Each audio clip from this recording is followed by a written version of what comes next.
Hello everyone, this is Nikhil. Welcome to our YouTube channel. भाई मैं आज इस वीडियो में बात करने वाला हूँ मैथ्स को लेके तुम्हारे माइंड में बहुत प्रॉब्लम आ रहा होगा। तुम्हारे ना क्वेश्चन बन रहे होंगे, ना तुम्हारा लेक्चर कंप्लीट है, ना तुम्हारा कोई चैप्टर कंप्लीट है। तुम्हें ऐसा लग रहा होगा भाई मेरे मैथ तो बिल्कुल माइनस में जाने वाला है नंबर जेईई मेंस में, तो उसके लिए मैं क्या करूँ जो मेरे 99% है। कुछ को तो ये भी होगा कि भाई मेरे 99 क्या माइनस में नंबर जा रहा है मेरा। तो उसके लिए भाई एक बहुत अच्छा सॉल्यूशन है। उसके लिए बहुत आसान मेथड है जिससे तुम माइनस में नंबर ना ला के 99 परसेंटाइल लाओ। तो ज़्यादा तो मैं सीधा रियलिटी चेक दूंगा। रियलिटी चेक ये है कि भाई तुम वहाँ पे 10 क्वेश्चन 15 क्वेश्चन करके आ जाते हो ना, तो तुम्हारे 90 प्लस हो जाता है वही परसेंटाइल। तो तुम ऐसा चिंता मत करो। अगर तुम 10-15 चैप्टर अच्छे से तुम करके चले जाते हो ना, मतलब मैथ की बात कर रहा हूँ, मैथ में कंप्लीट करके चले जाते हो ना, तुम्हारा 99 परसेंटाइल या फिर 90 प्लस जाने का मतलब चांस बहुत हो जाता है, बहुत चांस।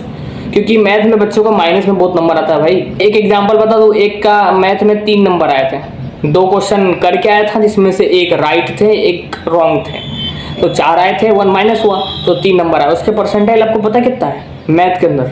45 परसेंटाइल। 3 नंबर लाने के बाद 45% है।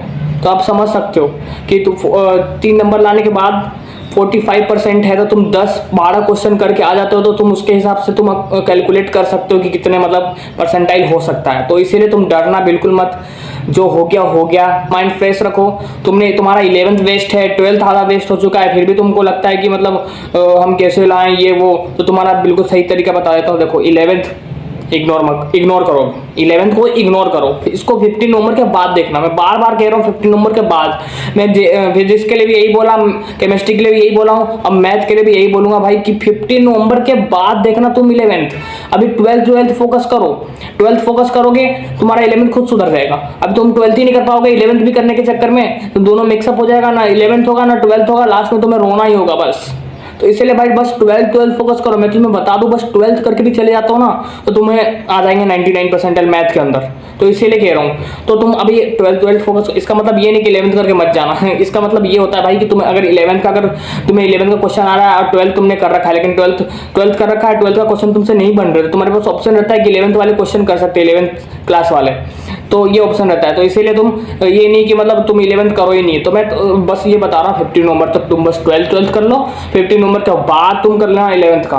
तो इस बहुत टाइम मिलता है, तुम बहुत डिप्रेशन में होंगे कि भाई भैया यार क्वेश्चन नहीं बन रहे मेरे से, और किस पार्ट को मैं बहुत ज़्यादा ध्यान दूँ जो मेरे मैथ ईजी बन जाए ये वो। तो तुम देखो भाई, कैलकुलेशन तुम कैलकुलेटर से करते हो तो भी प्रॉब्लम आएगा।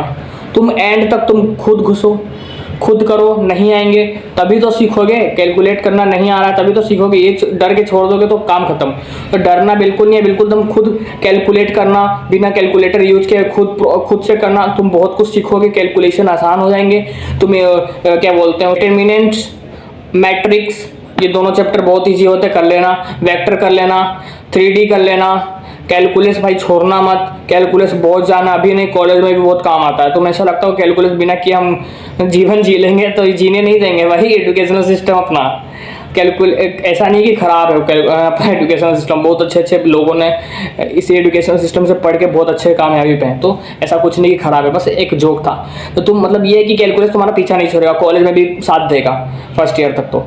तो ये है कि तुम कैलकुलस कर लेना भाई। कैलकुलस ये है ना कि कैलकुलस बहुत नंबर लेके आता है जेईई मेंस में। तो calculus, vector, 3D, determinants, matrix, ये तो तुम्हें पक्का करके चलना भी 12th में। और बाकी मैं लास्ट में टॉप 10 या फिर 12 चैप्टर का मैं लिस्ट दूंगा, जो भी कर लोगे तो मतलब 99 परसेंटाइल आ जाएगा। मैथ है भाई, 10-12 क्वेश्चन भी करके आ जाओगे तो हो गया नैया पार। तो इसका मतलब ये नहीं कि तुम अभी से पढ़ना ही मत भाई, मैं दूंगा भी नहीं फिर। तो इसीलिए अपने को बहुत अच्छा स्कोर करना है ना, तो मतलब हम 10-12 चैप्टर के डिपेंड पे नहीं चल सकते हैं ना कि उस पर डिपेंड हो गए। वो उनके लिए होता है कि जो बिल्कुल नहीं पढ़े हैं, बहुत लास्ट में बिल्कुल परेशान है कि भाई अब करे तो करे क्या, तो उनके लिए एक सॉल्यूशन होता है। तो उस पर आप बिल्कुल मत जाना। तो आप बस ध्यान करके मतलब पढ़ाई पे ध्यान दो, डिमोटिवेट मत होना, डिप्रेशन में मत जाना और ओवर थिंकिंग मत करना। ये बिल्कुल एक एस्पिरेंट के लिए बहुत एक पॉइजन की तरह काम करता है। अगर तुम डिप्रेस हो रहे हो, डिमोटिवेट हो रहे हो, ओवर थिंकिंग कर रहे हो, तुम्हारा माइंड स्टॉप, काम करना बंद, दिन भर सोचते में निकाल दोगे, तुम्हारा सिलेबस भी नहीं होगा, तुम डिप्रेशन में रहोगे, तुम्हारा अच्छा लाइफ भी नहीं जाएगा, खुश भी नहीं रहोगे, दुख रहोगे, दिन भर ओवर थिंकिंग करोगे। तो इसीलिए तुम्हें करना क्या है ना, बेस्ट एक सॉल्यूशन यही है, तो माइंड में डाल लो। मुझे 12th करना है 15 नवंबर तक।